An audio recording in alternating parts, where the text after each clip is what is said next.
Genesis 32. Jacob also went on his way, and the angels of God met him. When Jacob saw them, he said, "This is the camp of God." So he named that place Mahanaim. Jacob sent messengers ahead of him to his brother Esau in the land of Seir, the country of Edom. He instructed them, "This is what you are to say to my lord Esau. Your servant Jacob says, I have been staying with Laban and have remained there till now. I have cattle and donkeys, sheep and goats, male and female servants. Now I am sending this message to my lord, that I may find favor in your eyes."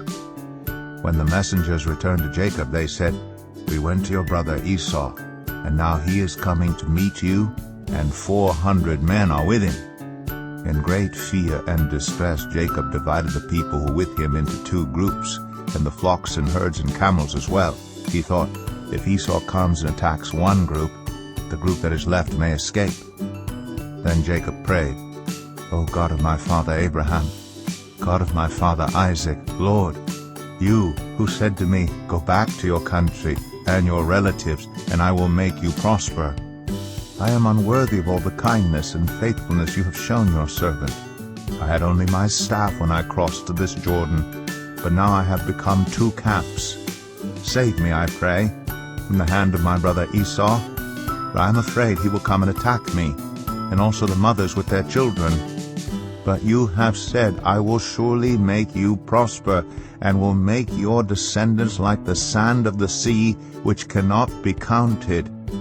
He spent the night there, and from what he had with him he selected a gift for his brother Esau: 200 female goats and 20 male goats, 200 ewes and 20 rams, 30 female camels with their young, 40 cows and 10 bulls, and 20 female donkeys and 10 male donkeys.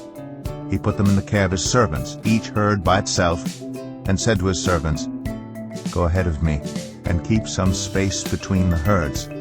He instructed the one in the lead, "When my brother Esau meets you and asks, 'Who do you belong to, and where are you going, and who owns all these animals in front of you?'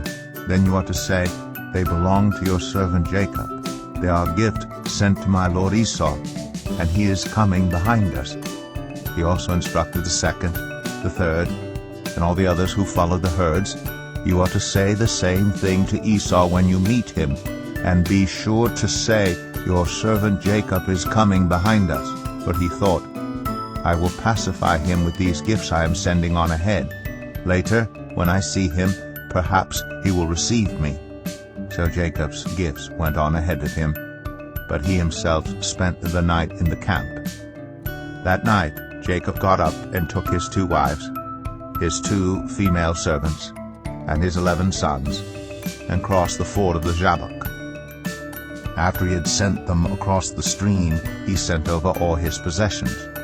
So Jacob was left alone, and a man wrestled with him till daybreak.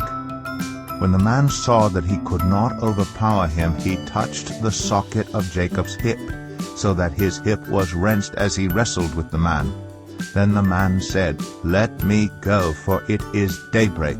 But Jacob replied, "I will not let you go, unless you bless me." The man asked him, "What is your name?" "Jacob," he answered. Then the man said, "Your name will no longer be Jacob, but Israel, because you have struggled with God and with humans, and have overcome." Jacob said, "Please tell me your name." But he replied, "Why do you ask my name?" Then he blessed him there. So Jacob called the place Peniel, saying, "It is because I saw God face to face, and yet my life was spared." The sun rose above him as he passed Peniel, and he was limping because of his hip. Therefore to this day the Israelites do not eat the tendon attached to the socket of the hip, because the socket of Jacob's hip was touched near the tendon.